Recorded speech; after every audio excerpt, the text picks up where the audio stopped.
오늘 새벽 윤석열 전 대통령이 다시 구속됐습니다. 여당은 어떻게 지켜봤는지 한번 들어보도록 하겠습니다.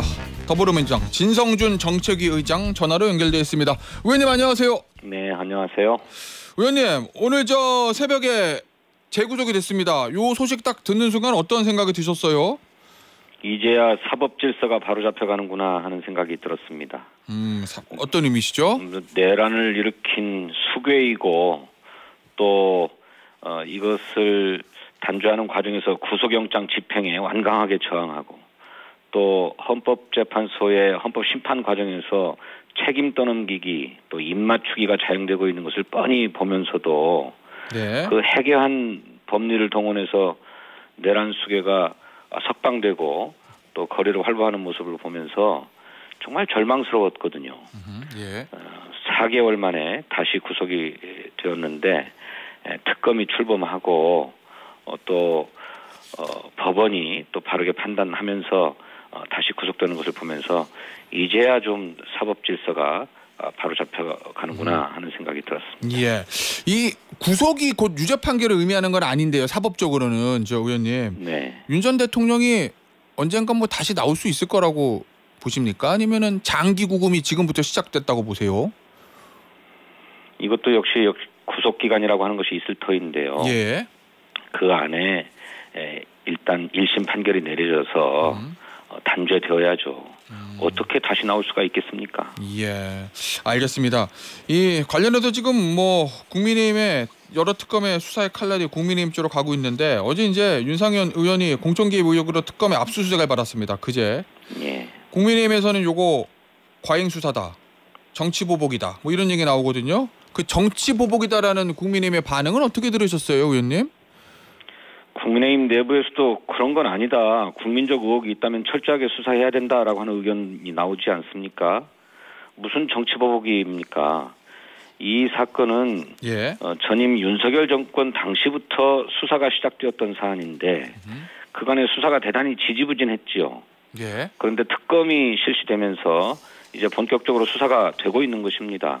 그런데 그게 무슨 정치보복이고 과잉 수사입니까? 오히려 그간의 수사를 안 했던 것이 문제죠. 예.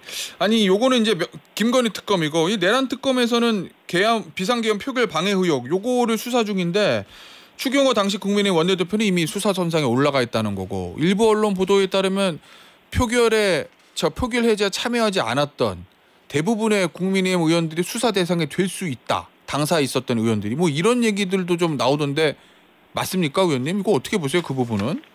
그 내란 특검의 수사 범주에 그 비상계엄 해제를 위한 본회의에 불참하지 않은 경위도 포함되어 있지 않습니까?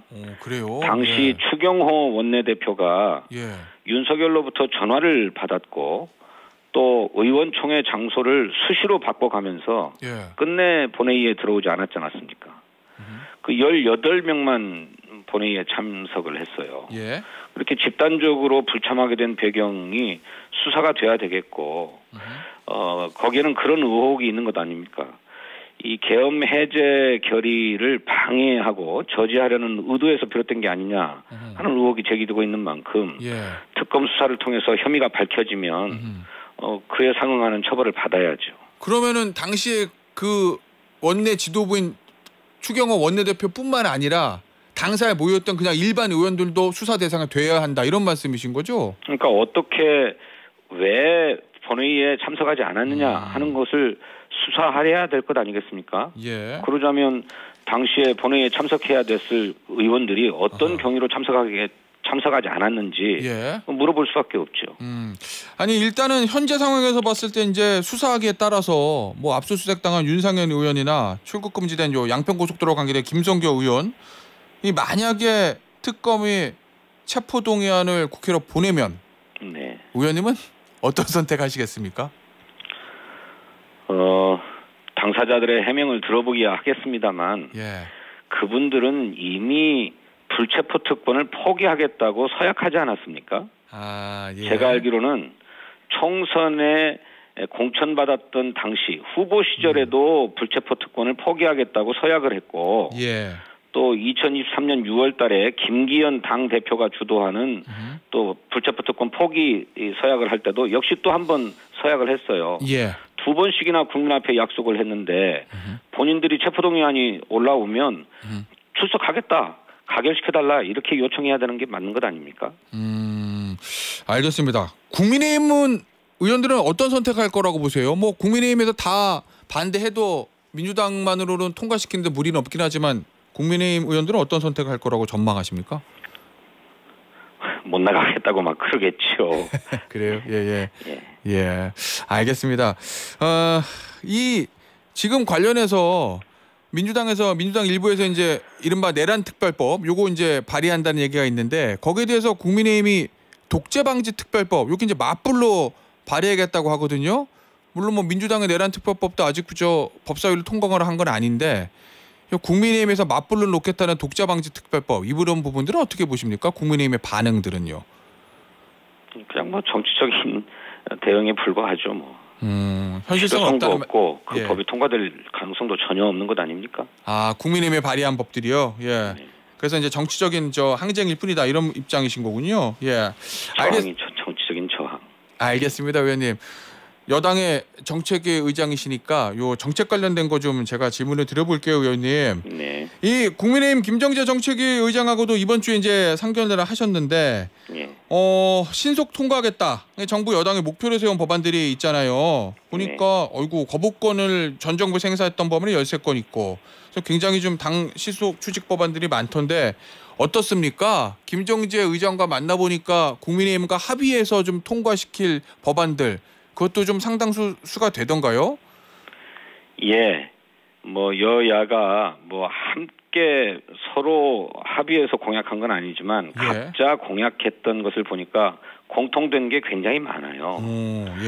저희들이 검토한 바로는 한 200여 개 정도가 양당의 공약이 겹치던데. 그래요? 예. 그 중에 이제 법안으로 처리해야 될 것들이 보면은 뭐 각 당 입장이 조금 다르겠지만 많게는 한 100여 건, 적게는 한 70여 건 이렇게 되더라고요. 맞네요. 이런 법안들을 처리하는 데는 뭐 문제가 없을 거라고 봅니다. 똑같이 국민에게 약속한 것이니까요. 다만 이전에 국민의힘이 여당이었던 시절에 반대했던 법안들이 있는데 맞아요. 이 법안들은 조금 논란이 불가피하겠죠. 네. 그런데 저는 좀 희망적으로 보는 것은 최근에 상법과 고교 무상교육 지원법이 여야 합의로 처리가 됐는데 이것은 국민의힘이 여당 시절일 때 완강하게 반대했던 법이거든요. 그런데 여야가 바뀌고 나니까 이게 합의되었단 말씀이죠.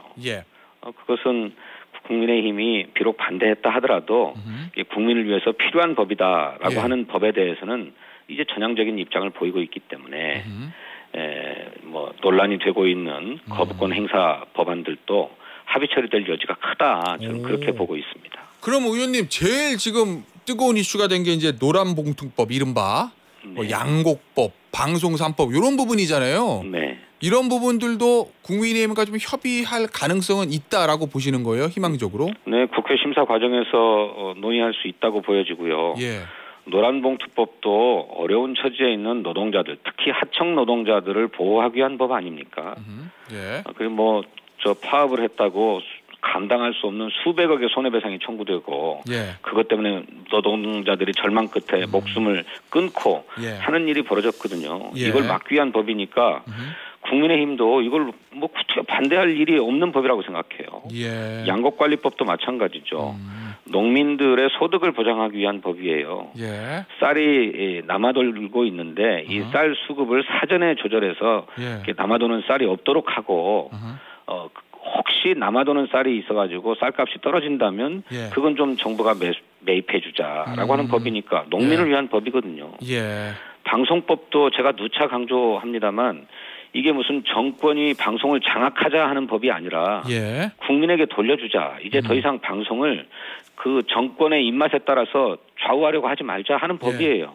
오히려 야당이 요구해야 될 법이거든요. 그러니까 얼마든지 합의 처리할 수 있는 법이다. 이렇게 생각합니다. 알겠습니다. 의원님 방송 3법 말씀하셔서 갑자기 제가 이게 궁금해졌어요, 의원님.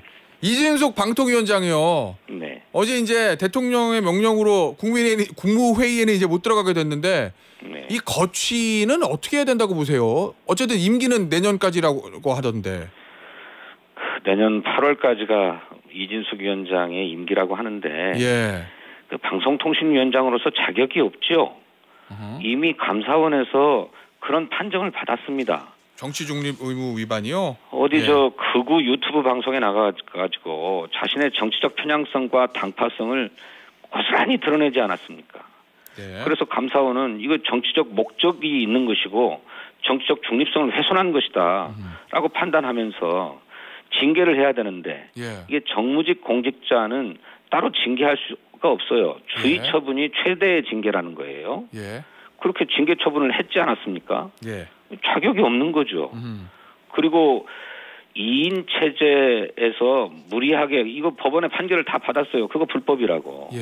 그렇게 방송통신 정책을 망가뜨린 사람 아닙니까? 예. 이제라도 자진 사퇴해야 된다고 생각해요. 자, 근데 이진숙 위원장은 지금 입장은 임기 채우겠다는 거잖아요. 네. 그러면 여당에서 쓸 수 있는 카드, 강제로 자리에서 사퇴시킬 수 있는 방법 이런 것들이 좀 있나요? 생각하고 계신 게 계세요? 그런 건 없죠. 오, 그러면은 임기를 법에서 보장하고 있지 않습니까? 예. 그걸 강제로 물러나게 하는 거는 직권남용이 되고 법 위반이 될 수 있죠. 예. 그래서 다른 방법은 없습니다. 아, 그러면 이준숙 위원장의 결단을 기다릴 수밖에 없는 상황이라는 말씀이시군요. 현재로서는. 그렇습니다. 알겠습니다. 의원님, 부동산 얘기 좀 해볼게요. 최근에 이재명 대통령이 첫 번째 카드를 빼들었습니다. 대출 규제. 네. 어떻습니까? 지금 저 급한 불을 좀 끈 상황으로 좀 보십니까? 예, 일단 대출 규제가 시행되면서 예. 서울 지역 거래가 뭐 65% 이상 급감했다고 합니다. 예. 이렇게 거래 자체가 이루어지지 않으면 집값이 더 이상 오를 수는 없겠죠. 예. 안정세를 보이게 될 것이다 이렇게 봅니다. 하지만 지금은 속단할 수 없습니다. 조금 더 시장 상황을 지켜봐야 된다고 봅니다. 최근에 오세훈 서울시장 이런 얘기를 했던데요. 경제 살리기라는 명목하에 통화량을 시중에 공급하면서 부동산 가격을 잡을 수 있을까 우려를 지울 수 없다. 이 돈 풀리면 결국 또 올라간다. 이 얘기거든요. 이 오세훈 시장의 우려 이건 어떻게 들으셨습니까? 저는 그분은 그런 말할 자격이 없다고 생각합니다. 왜죠? 그 강남 지역의 토지거래 허가 구역을 해제해가지고 예. 집값 서울 집값을 뛰어오르게 한 장본인 아닙니까? 서울 집값 파동의 예. 주범이에요. 뭐 그런 분이 그런 얘기를 하는지 저는 예. 자격이 없다고 생각하고요. 예. 지금 말씀 그대로 부동산 가격이 요동을 치고 있는데 예. 그런 때에 돈이 풀리면 집값에 또 영향을 주죠. 부정적인 영향을. 하지만 예. 또 한편으로는 예. 우리 민생 경제가 너무 어렵기 때문에 시중에 자금이 공급되지 않을 수 없어요. 이런 모순적인 상황을 어떻게 타개할 것인지 예. 정말 지혜를 모아야 됩니다. 그래서 정부는 예. 시중의 유동성을 제한하기 위해서 대출 규제 정책을 썼고 예. 또 동시에 추경을 통해서 시중에 소비 자금이 풀릴 수 있도록 하지 않았습니까? 예. 이게 서로 모순되고 딜레마인 것처럼 보이지만 이렇게 하지 않을 수 없는 상황이 있는 거예요. 그런 상황에서도 경기를 진작시키기 위한 노력을 하고 또 한편으로는 부동산 가격이 뛰지 않게끔 예. 지혜를 발휘해야 될 그런 타이밍입니다. 예. 근데 시정을 책임진 사람이 무슨 논평하듯이 얘기하고 있는 건 전 자세가 아니다 그렇게 생각합니다. 알겠습니다. 이 장기적으로 부동산을 안정시키는 방법 중에 하나가 이제 공급인데 네. 대통령은 공급량을 장기적으로 늘릴 거긴 하지만 서울 주변에 신도시를 만드는 거 요거는 고려하고 있지 않다 이렇게 얘기했거든요. 의원님이 보고 계시는 이 공급 대책 뭐가 있을까요? 장기적으로 의원님 신도시 만약에 하지 않으면은요?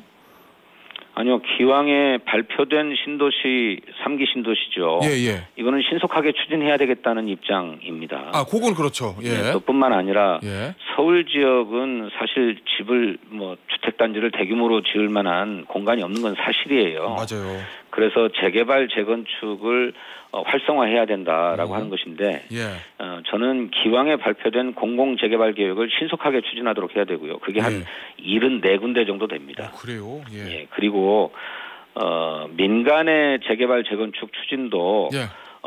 신속하게 인허가가 이루어져서 진행될 수 있도록 하되 예. 이게 민간에서 추진을 하다 보면 이해관계가 서로 충돌하기 때문에 뭐 법적 분쟁까지 가면서 예. 제대로 일이 추진되지 않은 사례가 굉장히 많았습니다. 예. 그러니 이런 재개발 재건축도 공공이 좀 주도해서 추진해가면 속도가 붙지 않겠는가. 예. 또 그런 법률적인 시비나 갈등도 예. 많이 완화될 수 있다고 생각하기 때문에 공공이 주도하는 공공 재개발 재건축 예. 이걸 더 적극화하는 일이 필요하다 이렇게 생각합니다. 알겠습니다. 의원님 마지막 질문 될 것 같은데요. 요 주 4.5일제 네. 이게 이제 대통령은 바로 전면적 시행은 좀 어렵다 이렇게 얘기를 했잖아요. 속도 네. 조절. 네. 그러면 이게 어느 정도 범위에서 어느 정도 속도로 좀 장기적으로 추진될 거다 이렇게 보면 될까요, 저희가? 우선 주 4.5일제를 시행할 수 있는 부문 예. 또 시행하겠다고 하는 의지가 있는 기업들부터 시작해야 되겠죠. 근데 이거를 확산해 가려면 그에 따른 인센티브도 좀 정책적으로 제공해야 된다고 생각합니다. 아. 그래서 점차 점진적으로 주 4.5일제를 전면화하도록 이렇게 예. 단계적으로 접근해야 된다고 생각하는데 이게 최근에 외국에서 이런 실험들이 많이 이루어지고 있어요. 예. 영국에서도 이 주 4일제 실험이 있었다고 하는데 오히려 매출이 늘어났다는 겁니다. 그래요. 매출 예. 자료를 공개한 4개 기업 중에 3개가 늘어났고요. 예. 또 직원들의 병가나 개인 휴가 사용 일수가 크게 줄었다는 겁니다. 예. 그래서 생산성이 오히려 높아졌다. 또 기업의 수익성도 개선됐다라고 예. 하는 보고가 있는 만큼 예. 너무 겁내지 말고 우리가 의지를 갖고 시작을 해보면 예. 의외로 속도가 빨리 날 것이다. 저는 그렇게 기대하고 있습니다. 알겠습니다. 의원님 오늘 인터뷰는 여기서 마무리하도록 하겠습니다. 지금까지 진성준 더불어민주당 정책위 의장이었습니다. 의원님 감사합니다. 네, 감사합니다.